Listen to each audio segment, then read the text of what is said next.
The views, comments, and opinions of the following program do not necessarily reflect those of Morris Media Studios, MorrisMediaLive.com, or its affiliates. Listener discretion is advised.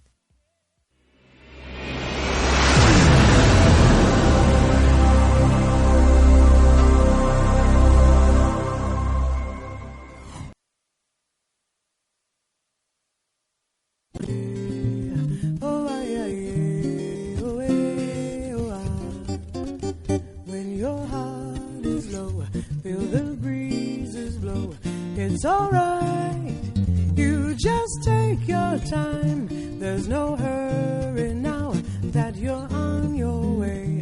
When you're learning how to fly, no more wine. Good morning and welcome back to Third Ear Radio. I'm your host Precious and... Hey, this is Ruth. How you guys doing this morning?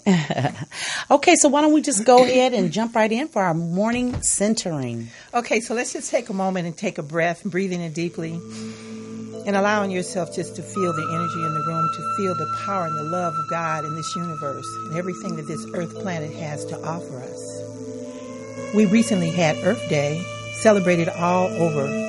And as we came into the realization that this truly is Earth Day, the beginning of everything that we were created out of, we know that we love, we send nurturing, we care about the plants, we think about the foods that we take in that this wonderful earth gives us. We think about all the gifts we've been given by this planet. And we realize that because of this planet, we are that God is. We give thanks for this day. We know that the radio show will be fantastic. We have some great guests. And we just give thanks to God for being here today. And so with that, we take a deep breath in, allow ourselves to be at peace, and say, and so it is, amen. And so it is, amen. How was your weekend? Weekend was really wonderful. I had the opportunity to go to a talk show that travels across the United States, and they were talking about how the job market is. They had a lady there from Flint, Michigan, talking about the problems that they're having with the water back there that still exists to this day. And they talked about the regentrification of what's going on, the changes in the colors and the way the city is coming together. So it's going to be it was a great talk. They had questions and answers, and it was a great event. Also, I watched a documentary called Minimizing. And it was wonderful because this young man found himself, when they get out of college and they go for the corporate job, and he got the job and he got called in and he was getting a huge raise, which was going to lead him into some dynamic work and money. And he said he went in his office and he started crying. He said, I'm stuck. This is where I'll be. Good for him. This is where I'll be. And he went home and he thought about it, and he thought about the minimalization, and he decided to cut down. So the first thing he did was go to his closet, and he went 3-3-3 or 30-30-30. And he only kept items that he knew he wore regularly, and that in the rest of it he got rid of. And he talked about when he bought his clothes, he bought quality clothes that would last a long time, that could look good when he needed them to look good, could be casual. And so he minimized down to what his needs really were. But then he began to do it in every area. And he invited a friend to do it with him. And they decided to take a journey talking about it, going across America. Awesome. So when they did their first one, they only had like 2 or 3 people show up. And they were talking to people like, But by the end of the documentary, which I would suggest that everybody watch, because even if you don't want to change jobs and everything, minimalizing in some areas of your life can increase your money, can increase your health. Absolutely. They can change so many things because we are consumers. And we've got to learn to walk out of being such a large consumer, and we've got to learn how to give back first to ourselves and then to the planet. So I thought it was wonderful. At the end of the journey, they were selling out of their books, and their audiences were so large. It was unbelievable, and they were actually invited to come on the Today Show to talk about it. Oh, wow. That's huge. So I think that it's something that if you haven't seen it, I would suggest that you pull it up and try to take a look at it, because it gives you really something to think about. What am I doing? And how as women we got 30 pairs of shoes we don't need. I need all my 30 pairs of shoes. And 50 dresses. 30 plus pairs. But, you want to think about it. In some area, you might want to see yourself doing some change. So I thought that was really great. Yeah, I'm always a fan of purging, not just physical purging, like physical, the tangible, also purging things out of our lives that no longer serve our greatest good. I'm really a fan of that. And I just check in periodically critically to see what serves me and what no longer serves me. And then I trim the fat. And it just, without explanation, because it's a healthy activity to do. And exactly. But, one of the things is once you start doing it in one area, you become aware of everything. Everything around you begins to change because you awaken that. There people will drop off because sometimes we have people that are there and they're just there and we don't even know why. And then we say, well, you know what? Maybe I can just move forward. And we're still friends, but there's some things we still can't do together. Absolutely. Change is inevitable. And when you think about minimalizing, it really takes you into a whole new world of thinking. So I really enjoyed that. Yes. I had a great weekend. It was one of my dear friend's birthday and we got to celebrate her. So that's always fun.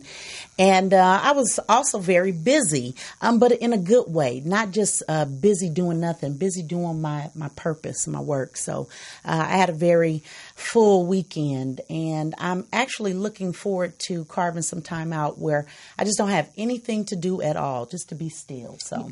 It's funny you should mention it because I said the same thing. Sometimes, you need to go into the silence and just get really clear about why am I here? What is my purpose? And how does it serve me? Because I want to live the highest quality of life that I can. Having been through a catastrophic illness, I know that life can change in an instant. Yes. And you're not even, you wake up one morning and things are completely different. It could be you, it could be a family member.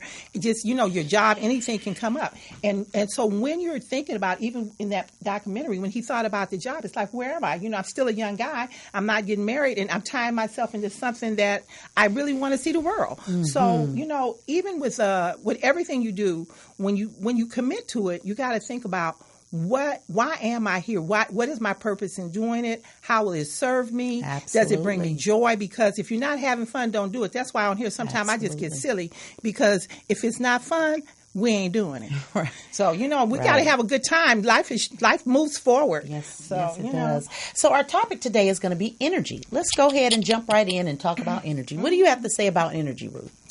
Well, one of the things that I've learned is that the first energy I want to work on is my personal energy. So when I get up in the morning, what am I doing with myself? How am I spending my time in caring for myself? Some people, they wake up, they jump up, they grab a coffee, they go to work, and their day is started.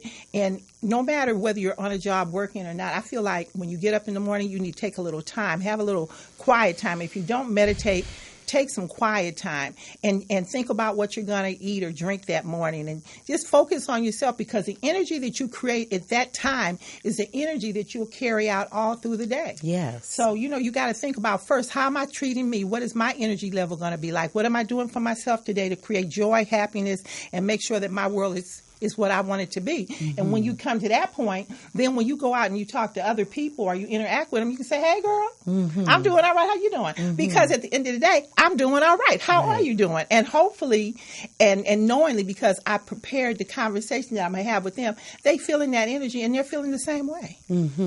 Well, we are absolutely responsible for our own energy. And thinking about our energy is easy. I like to also think about the energy of other people and other spaces. So sometimes you can go into a room and it just feels a little off. That's because the energy may be off with the people there. And so be aware of not just your energy, but other people's energy also, and be mindful about how you blend your energy with other people.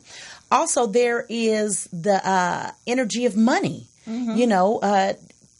Check your energy of money. How is that? Is it positive? I heard somebody say you can never be rich if you think money is evil. So maybe you can think about how you view money and the energy of money. Energy with your friends. How is it? We have, I see a lot of people have frenemies. What's this trend about? Yeah, what is that? You're with people, you're spending a lot of time with them, and you really don't care for them. Why do it to yourself? And catcalling. What's catcalling? My girl told me, you need to watch Love and Hip Hop because, your generation, you want to be aware of everything that's going on. So these girls are sitting there, they're drinking cocktails, they're doing all this stuff together, and then all of a sudden they catcalling on each other and biting, and saying negative stuff. And I'm like, what happened to the love when we came in the room? Yeah. It's crazy how you see them interacting. Now, I know they say, well, some of it's a setup just to keep you watching, but some of that stuff is real because girls role model off what they see on television, And then there's the energy of your job. Think about it. If you're driving into work and your stomach is churning and your forehead is sweating and wrinkling because there's this feeling of impending doom because you're on your way to work, maybe you need to shift your energy there. Maybe it is just something internally that you need to work on with yourself, or maybe the universe is saying you need a different job, okay? So pay attention to your energy, be aware of it, and also be willing to work on it. So, years ago, I was in a class with a very good guy named Arthur Chang, and he told us his story about this professor who was he was a great professor. All the kids in the college wanted to be in his class, and they signed up, and they couldn't get in, and they'd stand out in the halls and just watch him. But every time the class was over and they'd want to talk to him, he'd kind of get away and say, "No, I don't have time to talk," but he'd hang back, and they never saw him leave the building. So one night they said, "We're going to hide out and see, where does he go? What is he doing? Because he's such a great professor. We want to know more." And what they saw when they came out of the building was this guy who was hunched over in his shoulders with this big old trench coat going way to the back of the parking lot to a raggedy old Volkswagen. And what was really happening is that he was talking, but he wasn't living it, and he wasn't giving the energy that everything he was giving them, he wasn't giving to himself. And how many times in relationships do you find that, you're people pleasing and going out, giving out all your energy and doing things to excite them, but what are you really giving to yourself? How are you loving you?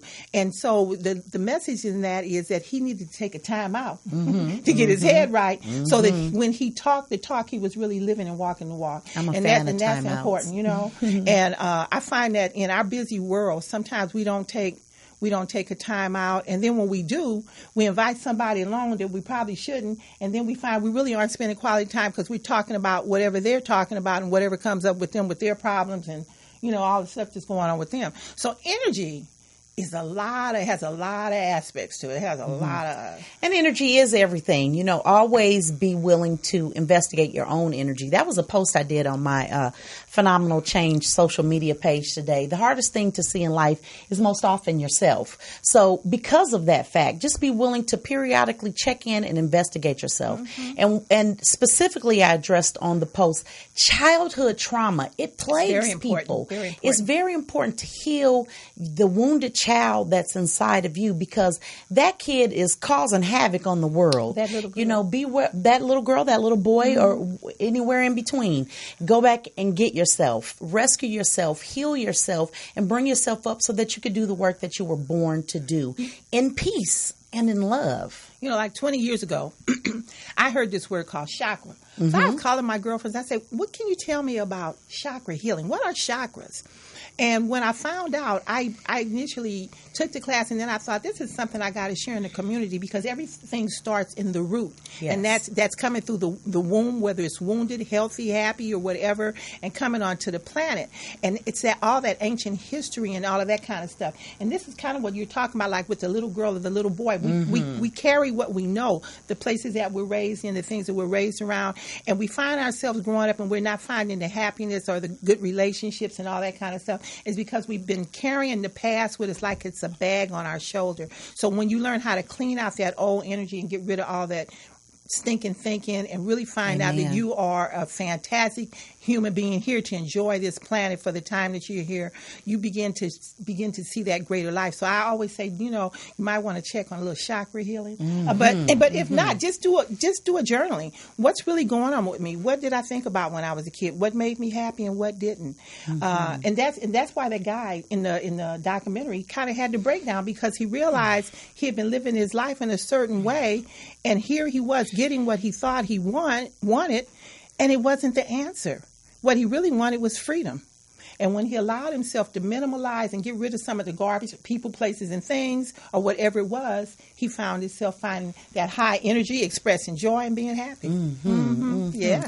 Well, speaking of energy, let's wind this energy up and go ahead into our break, because we have some guests coming up, in-studio guests. You want to let the audience know who our guests are? We have some care people coming in today talking about caregiving, which is extremely important. I have my mother who's 94 years old, and as you go through the aging process or things change in your life, through accident, through just living life, sometimes just going through a changing process, it's important to know what's available to you, how to take care of them. So our first guest is going to be Capri, and she's going to talk to us about the experience of working with her mom and the things that have happened, the book that she co-wrote and finished off for her mom.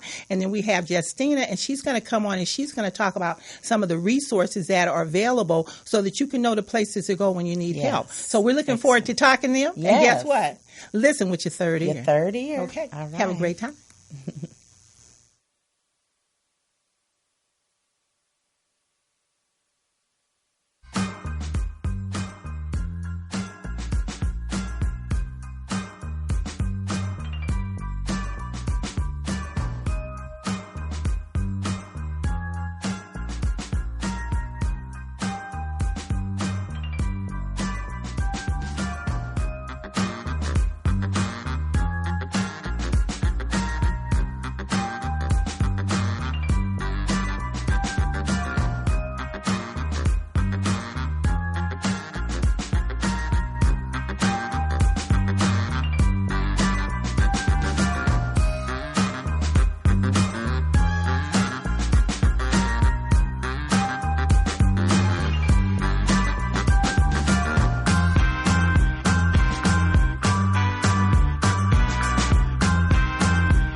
Our in-studio guests, Capri and Justina. Why don't we jump right in? Hello, ladies. Welcome to our show. How are you? Okay. Why don't you let the audience know who you are, respectively? Why don't you start, Capri? Okay. My name is Capri. I'm an actress and writer based here in Los Angeles.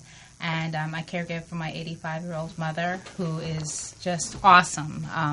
She's a very pioneering woman, and I finished her autobiography because she couldn't because of her Alzheimer's and dementia. And, that's me. Awesome. Hello, my name is Justina, and I am currently a caregiver for my mother, who is 65. She currently has end-stage Alzheimer's, and she lives in an assisted living facility.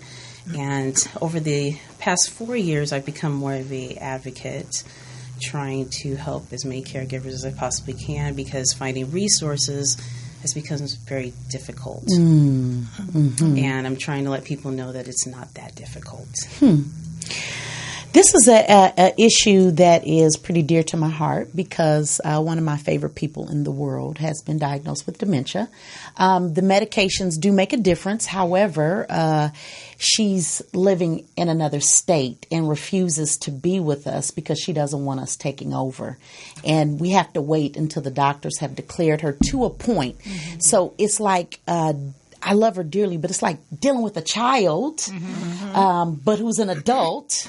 So can you kind of speak to that a little bit more? What happened? What was the turning point that your mother said, I need your help to finish this book? Or did she? She didn't. She just was at the point where she would always say, I've got to work on my book, but she wasn't. But it was more like she had the intention, but she actually couldn't. She couldn't put her thoughts together to do it. Mm-hmm. And I realized as she was approaching 80, when I realized she couldn't write her signature, that she wasn't going to be able to finish this book. And I just took it upon myself to do it behind her back and present it as a beautiful surprise for her 80th birthday. Wow. How did she receive that? She was overwhelmed. And luckily I have it on video. So, Wow. Yeah. Wow. So, at what stage is your mother in now with the caregiving that you? She's at the last stage, similar to Justina's mom. She is at the point where she can't walk.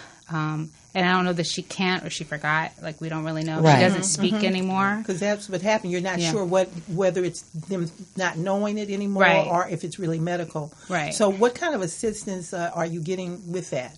Well, she's in a residential assisted living, which is 6 beds and a home. Great. It's an alternative to a nursing home, which a lot of people don't know about. I didn't know about it till I discovered it. And she's got 24-hour care, and it's quite expensive. But she had long-term care insurance, which really helped. That's a great resource. Yes, Yeah. and a lot of people don't know about that. They don't know you can get it at age 35. So, like, I can get it, and I could have got it 10 years ago. But it's our community doesn't seem to know about it. Exactly. And so then we taking on not just the burden of quote unquote burden of taking care of somebody, but the financial aspect can be alleviated if someone gets long-term care. But it's a double-edged sword, because if the person dies before the money runs out, the money doesn't go to the family. Right. So it's a decision you have to decide if it's the right to make. Where did you transfer from her being with you in your care to her going into care? Because that seems to be a very difficult transition That's really for people. hard for people that go. Well, my mother is the youngest of 6 children, and a lot of them had already gone through this. So she actually prepared early. Oh, wow, and she actually smart. told me, I don't want to be a burden to you. And she actually made these plans. So she's never been under my care, like under the roof. Okay. But all of the other stuff, it's still stressful. Still a lot of and a work. lot Right. of people don't realize that. It is. because you want to get them the best care possible. So Yeah. let me ask you a question, Justina. Can you give us a little bit of insight on what the difference is between assisted living, boarding care, and what's the other? Independent living. And independent living And skilled nursing. with a skilled nurse at home. Can you tell us a little bit about that? Oh, no, most definitely. Yeah. There is a bit of a difference. Like, my mother's in an assisted living, and that's usually where there's minimal assistance needed for the patient. But my mother is in a dementia care unit within the assisted living. And luckily, you still get a little bit of independence, but there's still the adequate care that is currently needed for that patient based on the care level. My mother now is in palliative care Okay. as of the last few weeks. So I get to have the wonderful caregivers at her home, as well as the additional caregivers through the palliative care. And so, for those who don't know, can you please explain what palliative care is? Palliative care is under hospice, and palliative care is one step before hospice. Hospice is pretty much where you're at that terminal stage where the patient is confined to the bed. It's about comfort. It's all about comfort care. Palliative is starting that comfort process, providing more nurses. My mother has a skilled nurse, a bathing nurse, a chaplain, a social worker. I love it. It's amazing, and it is all covered through Medicare. Awesome. Oh, okay, so that's good to know too, because some people say, "Well, I don't have the money to get all of those people." So, how were you able to find out about the Medicare and where to go? Just Online research and just networking and meeting people. This has been a challenging 4-year journey, but it has been a joy because what I have discovered, I can share. Right. There's a reason why I was put in this position. Yeah. Now, what people need to understand is with boarding care, the staff usually lives within the home. And it's usually more so those who may almost be transitioning into an assisted living, but they still need some kind of supervision. That's what my mother said. Yeah. Right. And then skilled nursing is more so about focusing on rehabilitation and hopefully getting back into the home at some point, but it all depends on the patient. Every single person that's in the situation has to realize what is best for us, meaning the patient and the caregiver. Yeah, because it's not all the same situation. And some people want to lump it together, but it's different for each person. So how did you two come together as a support system for each other? How did you meet? The person who actually runs the home that Capri's mother's in, she introduced the two of us, and through similar names of both of our loved ones and just similar situations, we're both only children. And in the same generation, because a lot of the caregivers tend to be 10 years or so older than us, but we're one of the few representing what I call the hip-hop generation. And that's where I feel like I'm a voice. And in my writing, I'm actually writing a book called It Ain't No Joke, a caregiving blueprint for the hip-hop generation and beyond, because people don't know what's coming. And Justina and I commiserate and bond over the fact that we're one of the few people who are in this situation in our generation. So that, I think, is what the owner of the place my mom lives in saw. Like, here's two only children. They're in the same generation. They don't, and so this would be a good, and I'm glad she did, because Justina has been like a rock to me, and I'm really grateful for her. That's good you guys have each other for support. Yes. No, most definitely, because it makes a difference. The problem that we're having, especially in our community, caregivers don't realize that you have support. There are people out there. There are resources. It's just a lot of times we become so overwhelmed that we don't want to take the time to do the research. We don't want to realize that if you are living at home with your loved one and you want to take a day off, you can get respite care. What is that exactly? So respite care is where you have either through an agency or you can do IHHS, which you In-home can support apply service, and that a person can come in for a certain amount of hours, and it's providing respite. So that way your loved one is cared for, and then you as a caregiver can go and take care of yourself. Because that's another issue. A lot of us don't take care of ourselves. That's what we talked about earlier in the energy, when we talked about the energy, self-care, because if you're not strong and don't have your head right and your body physically together, it's a chore taking care of them. and you can burn out. And you can burn out, yeah. And then you're no good to whoever you're caring for. So, that's been a real challenge for me, especially after finishing my mother's book. For a whole year, I put the book out, and I just focused on getting the word out about the book. And all of my creative projects were just kind of shoved to the side. And it took me over a year and a half to kind of shift it back to me. And that also included exercising and yoga and trying to walk and just, do for me, and taking that time to be still, which I'm still I try to do 5 minutes a day right now. Awesome. That's awesome. And that That's 5 great. minutes makes a real difference. Taking care of your energy. Yeah, and another caregiver told me to do that. Yes. So, so we are resources to each other as we share our experiences, and there are a lot of events for caregivers in the community. And that's how I found the place where my mom lives, because the woman had attended one of these caregiver days, and I just heard of residential, and I didn't like where my mother was. And it was a big place, and my mom was kind of not a social person, so she was kind of lost in the sauce. So to find a place where it was like 6 residents, and there would be people that could have an eye on her, right, no matter what. I mean, you can leave my mom in a room and she'd be okay, but you just got to check on her from time to time. So that's been a real blessing to me. What are some of the daily challenges that caregivers face? A lot of times, no matter what the disease is, it just depends. Changes in medication, ADLs. So what's ADLs? ADLs are basically activities of daily living. Okay. And how the person, can they bathe themselves properly? Can they feed themselves? Are they able to take a walk on their own? And that can change day to day. It can. It most definitely can. One day the person is eating very well. The next day they just won't eat. And some of them forget to eat. Yes, usually with dementia patients especially, they just forget almost everything. Well, I know when I was in my graduate program, and I was learning about the brain, and also end of life issues. What people don't know is that just because a person has dementia doesn't mean they have Alzheimer's. And dementia is more like atrophying of the brain, and Alzheimer's is more like lesions on the brain. So if a person has Alzheimer's, they're absolutely losing function. So it can be day to day, and the lesions do grow.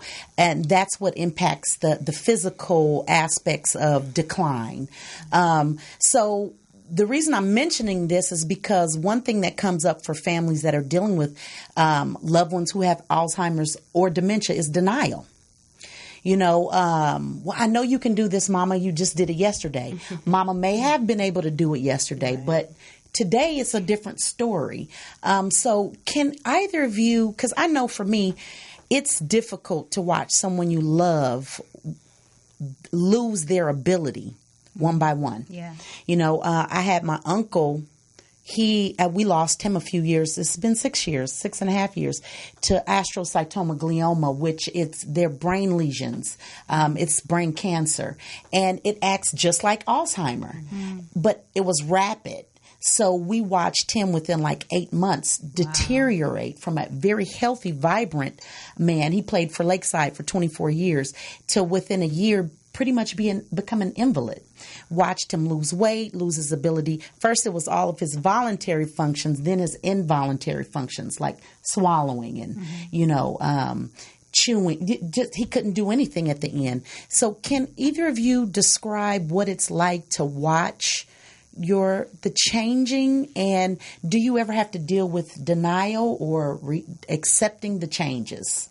Well, the denial I dealt with was my mother's denial, because she was, for her generation, she was very independent. She didn't get married in the 50s when the rest of her friends did, and she didn't get married till she was 40, which back then was a big deal. Right. And she had this whole career, so she was a very independent woman for her generation. So to be losing her words or say something, and I'm like, well, don't you mean this? And she's like, I said that, and she just get very that frustration agitated. Is hard. And I recount some of these experiences in my play, The Good Daughter, and she just, it was, so I had to change my lingo, and I had to kind of do my own acting, and she would ask me something that made no sense at all, and I said, well, let's look into that tomorrow. And then she'd be okay. So I had to find a new language with her to communicate and so not to set her off. So in my play, I talk about walking on eggshells because that's how it was. I remember my friend's mom, she, I think, had Alzheimer's.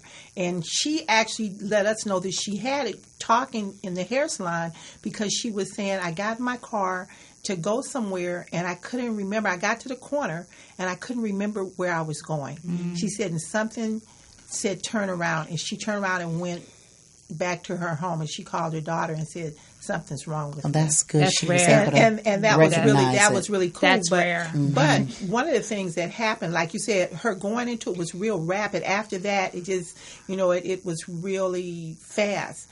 But one of the things that we noticed is that some of it was environmental, based on some things at her age that had changed and she wasn't happy with, and kind of a way of forgetting them. So she would run away and go back to the house she and her husband lived in when they first got married, because that was the happiest time in her life. Well, actually, with that disease, long-term memory is more permanent, and the short-term memory they don't have. So they do go back to things that are pretty much indelibly imprinted in their brains, like their childhood. They return to a lot. Well, I knew of a person whose father kept going back to the house he lived in when he grew up. He would show up there, and they would just go get him. They would call. The neighbors knew her, and they would call and say, "Your mom's over here," and she'd go pick her up. You know, but you see those things happening. Let me ask you something. Do you use any holistic approach in the care of your parents? Do you use any of that? Because I find when my grandmother lived to be 102, and we did, I used some of the holistic stuff, and it pretty much assisted her as she moved along. So how does that work for you? My mom is on mostly supplements. She's the only person where she lives that's on mostly natural. And even something I get from Chinatown that's an antidepressant that's natural called Amienpian. And I need to talk to you. I call them the magic red pills, because if she doesn't take them, she's like up on the ceiling. And I go to Chinatown and pick them up. I discovered them through a holistic doctor, and then found Do you out need it was a cheaper to go prescription? down there. No, Awesome. no, you can go in there and buy it today. And coconut oil is also very good for people with memory stuff. You're right. Especially early on. It's good for the brain. Yeah, but my mom was also very active. She did water aerobics 3 times a week and acupuncture. Awesome. She actually adopted this lifestyle. So she was into it before. So I Smart just girl. continued it. But when she had a period where she moved to North Carolina, she wasn't doing all of that. That's when I actually saw a change in her, especially because she'd stopped the water aerobics. So that's what keeps me in the gym and taking care of myself, because I know, and she said in her own words, she told a doctor that she went downhill after she stopped that water aerobics. Yeah. And that's when she was still able to fully express herself. Sudden changes aren't good for people with dementia or Alzheimer, because the brain is used to making, like we said, long-term connections, and then when you stop to make new connections, that they experience a decline. Yeah. What about your experience with your mother, watching the changes with her? How has that been for you? Difficult. Yeah. Now I'm the parent. Yeah. Because I have to make the decisions, which is okay. That's what I'm supposed to do right now. Sometimes I have very hard days, but at the same time, I know I'm doing what she would want. You know, and some days I'm just like, okay, I can't stay too long. Yeah. Yeah. You know, but that's okay. That's just human nature. Yeah, you got to take care of yourself too. No, you definitely, do. definitely. Yeah, and a lot of times you have people in your family who are like criticizing your decisions. But And where it's are like, they? Yeah, and it's like, you know, don't. Yeah, it's like, you're not here. They're You're the not. ones that don't show up to assist you. Yeah, so I just had to tune a lot of them out. Amen. And just And say, I do. got- Because I'm the POA. I'm the decision maker. I'm everything, and whatever they say, it doesn't matter. Right. It absolutely doesn't matter, and you have to kind of stand up for yourself with other people, because they think they know like better, that. but they're wrong. Because if you feel in your heart you're doing the right thing for your loved one, Then that's all what's that right. matters. Yeah. Well, do you think that at a certain time, you know, when your parents begin to get in a certain age group, that those are conversations that you need to open up? You know, talking about what if something happens. I you like know? that. Because Yeah. I think that communication in our community and in many communities is not. There's not enough talk about long-term illness. There's not enough talk about transitioning. So do you think those are conversations that we need to open They're up, essential. and how do you think they should be approached? Yeah, they're essential. People don't want to talk about it. And I tell my friends all the time, you know, are you sure you know what the will says? Are you sure? You know, do you know what it looks like? Because I assumed my mother had everything taken care of, and I had a friend that was bugging me about it. I found out I wasn't a beneficiary. I'm her only child. Like, you know, that was crazy. And someone else was executor of her will. And then I came to her with it, and she's like not having a problem with it. And that's was like, oh, something is really going on with my mother. Yeah. And I had to switch it up as much as I could, because she was still technically of sound mind. When I moved her to L.A. in 2011, that's when I was able to really change everything the way it should be. Right. And that's when I took over. That's when the real responsibility. And moving her across the country was no easy feat. Right. Trust me. So And I think people don't want to have that conversation about paperwork, because it's like a confrontation of finality. And really, it's just an essential conversation that we need to have if we have wishes for our loved ones to be taken care of, or, you know, because a lot of times when you don't address it, things can get ugly afterwards. Oh, yes. particularly if there's a number of siblings involved. Yes. And there's property, and it's not. I have a friend who's she lost her mother about a year ago, still in probate because there was no will. So yeah, it can get really I have crazy. seen that so many These times. are conversations that need to open up more and Yeah. more. And my mother had the conversation with me in like 2004, and I didn't want to talk to her about it. Right. But I'm glad that she had that conversation with me, even though I didn't quite understand everything. When it came that time, I was like, oh, this is what she's talking about. And that's why I'm trying to tell people now, while your person is healthy, talk That's now. the time. Because if you wait, you're just lining yourself up for a lot of heartache. But I have to say real quick that Capri and I have a bit of an advantage, and I really hate to use that word because we're only children. So you don't have anybody to. It's just us. Now, and when I say that, I'm not saying that there is not family available to provide some kind of support, But when it comes to making those hard decisions, Yes. being the power of attorney or having conservatorship, Not too many people to cross it through. it is just her and I. So it makes it a little bit easier. I mean, it's still difficult. But it Yeah, makes it a little yeah, bit easier yeah. to deal with it. But I encourage people, if you have siblings, you know, whatever your family situation Have is, that conversation. have the conversation. You may not like each other a lot. You may have some communication difficulties, but sit down and just have that conversation. And if you are the only child, or if you're that lone person, communicate with your family. Let them know what's going on. Because they could say maybe one thing that can make a difference.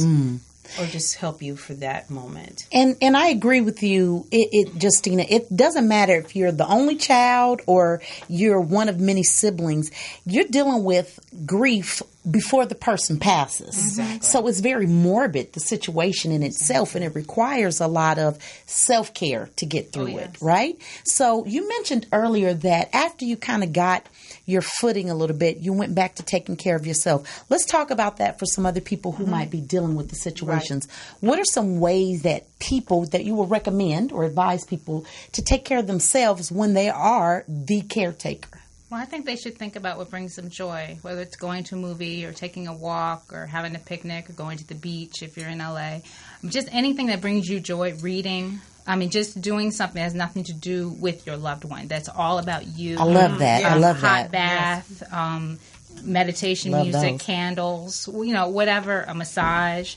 I mean, and when you go to these caregiver days, they usually have people there to do massages. So really you need looking for it. those, look for caregiver days in your community, and because that's where the resources Where do are. they find caregiver days? I think you just put it Google it. Okay, so you and did, also Justina is the one that Justin really is a knows. resource. She's Yeah, the let's lead get right those here. resources out there. But I want to ask you a question. You did an AARP ad, right? It was a PSA. Yeah, and one of the things that I noticed, I wanted you to talk about that, but one of the things I noticed about AARP is when you were saying, where do you look? They sometimes have articles in there about... They have a whole page on AARP, caregivers. you can find them how online. You can get the caregiver stuff. So tell us Yes. a little bit about what you did for them. Oh, well, they had a competition to do a 3-minute PSA on caregiving, and I did a film called The Baton, which featured myself and my mother. Awesome. And I won an award from them. Awesome. Congratulations.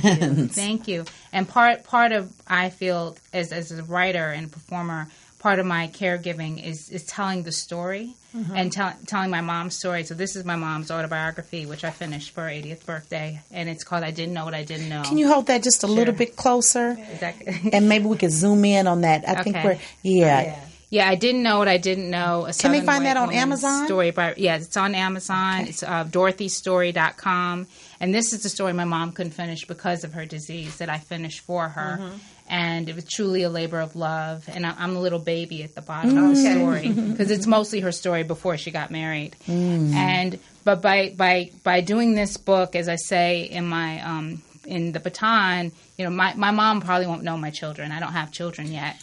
But they will know her through her words because she dared to write them down. Yes. And they're here. So my mother's history is here, her parents' history. And I got to know my grandparents through this book. Yes. So I'm so glad I finished this, not just for my future children, but for myself. Yes, so I think, that's beautiful. I think definitely if your loved one is still speaking, to record them, whether on video or audio, to have something to carry on for future generations. I think part of caregiving is caring for their story and your family's legacy. Yeah, because when my grandmother's alive, I used to go to the assisted living center where she went, and I gave a 30-minute class with them.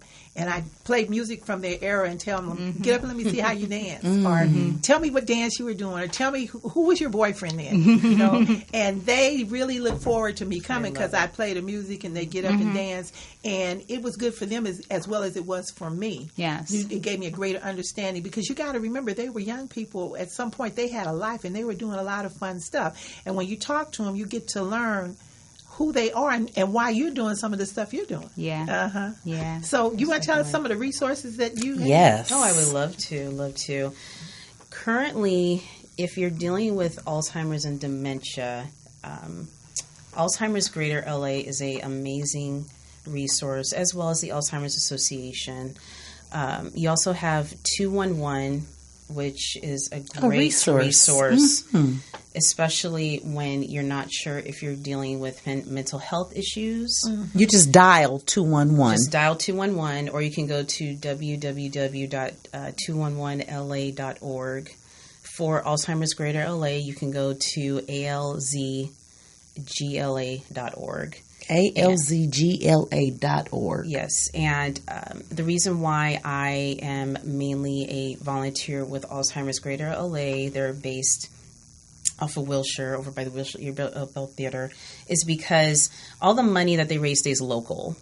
I like that. And you can utilize it for respite care, different things that are greatly needed. So you're sewing into yourself and your community when you volunteer with them. Yes, I'm actually on their speakers bureau. Awesome. And I am a certificated support group facilitator. Awesome. That's good. Yes. I'm currently taking a break from that, but I'm always open to trying to help people however I can. Also, the USC has a family caregiver support center. USC, okay. And that is www.fcscgero.org. They offer a lot of support groups and different resources as well, and it's in our community. It's right down the street.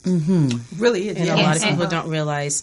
In terms of people who are going through all kinds of different diseases with their loved ones, if they are of a certain age, don't hesitate to go to the Social Security office. Go online, see what they're eligible for. They can get disability, they can get SSI. You never know.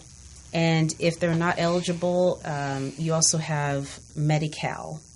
Medi-Cal is a wonderful resource for lower income individuals. Awesome. They actually have waiver programs that can help you pay for their stay in a home. Oh, okay. And a lot of people don't know that. Sometimes they go very fast, but you can do the research. You can find out what is available. And people need to also know that Medicare, especially if you have LA Care along with it, they will pay for diapers, pull-ups, incontinent wash, different items that you might need in the home. Right.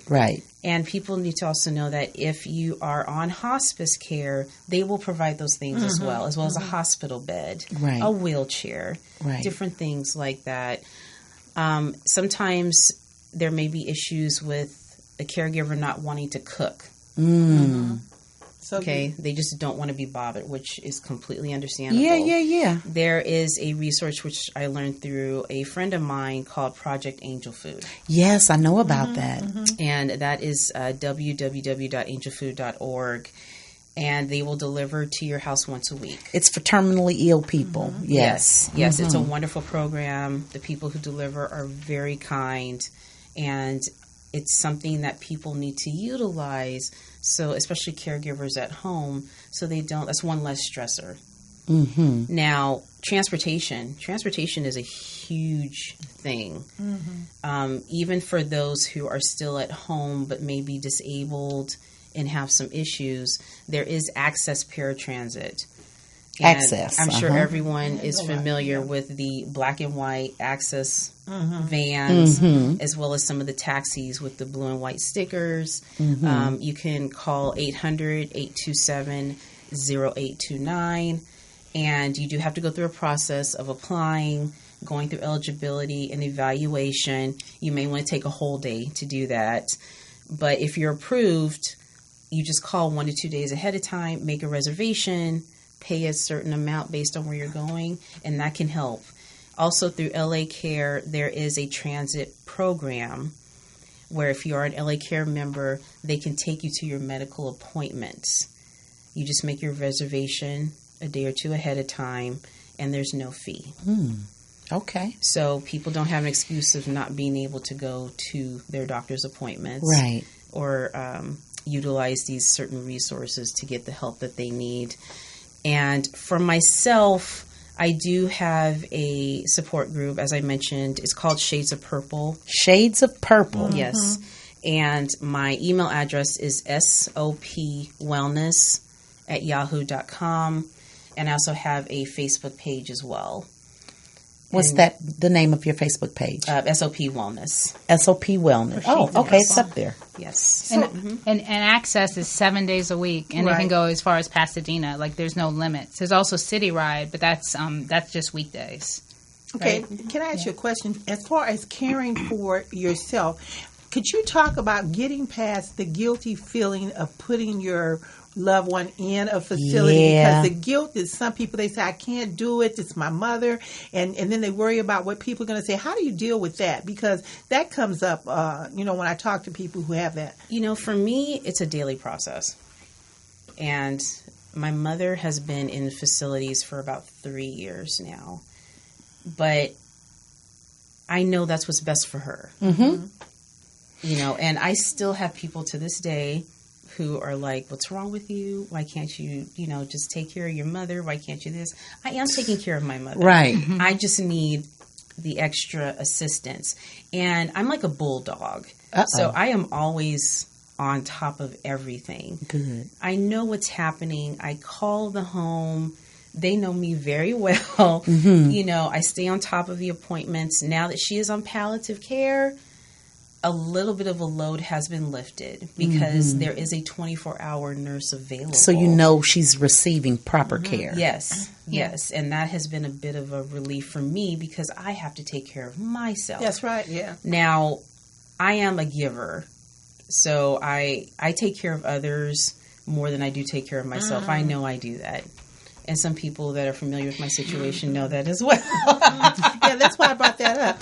Okay. But at the same time, I have to find that balance of doing what makes me happy and still being of service to others because I believe that is what my calling is. Yes. I believe that largely that's cultural because a lot of times Black people, I'm speaking specifically about African American people, will say, I'm not putting my mama in the home. I'm going to take care of my mama myself. I love my mama. But you might be hurting your mama. I know, and I'll use a personal experience when my uncle was at his end. It took about 3 to 4 people to take him to the restroom. Yes. We had just a loving friend, Aretha Flowers. I'll never forget her. I'll always respect and love her for specifically this. She's a nurse. She came in and she said, what are y'all doing? We said, we're taking him to the restroom. She said, sweetheart, if it takes 3 people to take him to the restroom, he can no longer go to the restroom. Yes. We need to put a diaper on him. And we're thinking, well, he's not at the point where he needs a diaper. He was. It's like you want to do this, you want to give extra because you love them, but you're not helping them. You're actually doing something that's counterproductive. It might be making it harder on you and them. So when we had professionals come in to provide palliative care for my uncle, it changed the game. It was much better for him afterwards. Yeah, and I want to add, my mother's in palliative as well for 2 years now. And the comfort for me is when she goes in the hospital, I don't have to when she was in the hospital, I was the only one. So I was spending days at the hospital just so she could see me and see something familiar. And now she won't go to hospitals anymore. So if anything happens, they just tell me, and where she lives is not far from me, so I can just come and check on her and know she's in good hands. So it's been a real relief for me as well. So there's all types of palliative situations. So it's in home, but it's also when they're at a place. So you're saying to just realize that it's okay. It is okay to let other people assist you and utilize the things that are available without guilt. Yeah, and I didn't want to they carry a lot of that. I've seen people who having the person at home wasn't the greatest situation, for either of them, and when they weren't there, they would be angry, and why did this happen to me? And we want to get beyond that. So. Loved ones have to pay attention. Just pay attention to that particular person with the illness. Look at those ADLs. See, how assisted daily living activities of daily living. I almost had it. And just monitor them. If you are seeing that they are becoming a danger to themselves, right? If you're seeing that they are continuously having to go to the hospital, emergency room, something's not right, and you just cannot handle it, then get a social worker. Just call someone. You can call Alzheimer's Greater LA. You can call 211. You can, at that last emergency room visit, ask for a social worker. That person can also direct you and give you a list of facilities. And if you are at that point, go look at the facilities. Yes. Please go that's important. look at the facilities. Know that if you have additional questions, if you are just not sure because you've seen something that wasn't right, that's what the ombudsman is for. Through the LA County. You call the ombudsman's office and, get more information. Go online. All licensing is online for each facility. You can get their number and just do the research. People have to be diligent. They have to take the time. And I know it can be an inconvenience sometimes, but if this is truly your loved one, then you're going to do what you got to do. Because they did it for you growing up. That's right. They had to find the best school or the best whatever for you when you were growing up. So to me, it's like it's just a reversal of roles. Everything my mother did for me, now I'm doing for her. And if you decide to keep them at home, then you contact a home health agency. Exactly. The home health agency Get will some provide help. the palliative or the hospice care. They will send someone out, do an evaluation, and then you work together and just let them know if you're not happy with something, then again, work together to make it better or switch. You have options. Yes. So, go ahead. No, I just want to say I'm so happy to have you here today, and we're having this kind of conversation because a lot of times these are conversations that people avoid, and I am excited about this show. I hope that a lot of people were hearing it and that they'll share it with their friends because this information today has just been invaluable for us. Yeah, and I just want to say if it's basic care and the person just needs someone to be there, just kind of look in on them, you can find a retired senior citizen. Exactly. That's what I do did it. because some of the home health care can be very expensive and it's not like really heavy lifting. Then you can find someone to take them to appointment. I had to do that with my mom. Where I hired someone, this is when she was still independently, she was still able to live independently, who took her to the store or took her to a doctor when I didn't have to be there. And the great thing about that for senior citizens is sometimes they need financial support. Yes. And through one of the programs that the County of Los Angeles offers, they can get certified and get salaried and get health care and dental. So it's in-home health care. In-home health care. So that's and for those of you who are not in the Los Angeles area, there are resources in your area. Like we said earlier, Google it and just start doing a search. AARP has resources. Department of Aging in every state. So that's in every state. So our time is coming to an end. What's the number one piece of advice that you ladies can give for caregivers? Care for yourself first. I love that. That's definitely number one. And find other people to talk to. Don't feel like you're alone. I love that. Reach out. You have support. You are not alone. So just find it. Ask for it. Use it. Dial 211. Yeah. You have to. Or sopwellness@yahoo.com. Yes, there you get go. That assistance. And remember that this one day may be something you need in your life. So I hope that you'll share this program with your friends. Tell them that 30 Radio runs 24 hours a day. You can go to YouTube and pull it up. If they haven't seen it, you want to share it with them, tell them to go on there and check it out. That's why we're here today. We want to bring stuff to the community, information to the community that's going to make us a greater community and have the best lives possible. You want to talk about your play? Absolutely. Yes, Mother's Day weekend, I'm presenting The Good Daughter and the Do-Gooder, a caregiver's coming of age. If you could hold it maybe a little bit closer. Which is my story of caregiving with my mother. And it's in Hollywood. You can go to gooddaughter.net for more information. And this was spawned out of, it was supposed to be a companion piece to the book, but it really turned out to be my journey with my mom. And I've been told I've been giving caregivers a voice with this piece. And I'm a big fan of it here. That's good, And I'm really pleased to present it because people of all ages have come to me and said thank you, and it resonates. And it's my story, but it's everybody's story. And Connection is a resource. So this might be a good resource for someone who's facing this situation to go and check out your play. Or not, even if they're not. Just to see decent, powerful theater, but also to see a piece that speaks to something that they need to start thinking about. And especially if they don't have kids, who's going to take care of them? Right. One Exactly. person who saw Find my that show person, said, I don't have kids. You gave me something to think got about. it. So, yeah. I will say Very real quick, important. at the end of her play, she does a Q&A. Okay, And good. if you could only Awesome. imagine how many people raise their hands, I bet. are crying, Oh, wow. are just That's so beautiful. distraught, Yes. and are like, oh my God, I'm in this situation. I don't know who I can talk to. Yeah. So Yeah. I know you're out there. Get the help that Get you the help need. that you need. Yes, most and also definitely. SOP Wellness on Facebook, right? Right. Yes, Shades of Purple. Shades Yeah. of Purple Yes. Wellness. Yes. Yes. All right, ladies. Well, thank you for joining us. Thank you so you. much. Thank you. I know Show. that people were able to absolutely use what you gave today. Thank you I for hope showing so. up. Yeah, Thank Thank you. you. Great. Thank This is you a for great letting show. us So come. important for our community. Yes, it is. So what are we going to do, Precious? We're going to listen with our Listen third with our ear. third ear, and we'll see you in about a week or so. We're going to take off next Monday. Yes. To take a little time for ourselves. Yes, So ma'am. that when we come back, we're giving you more. Have a great week. Awesome. All right. All right. Okay.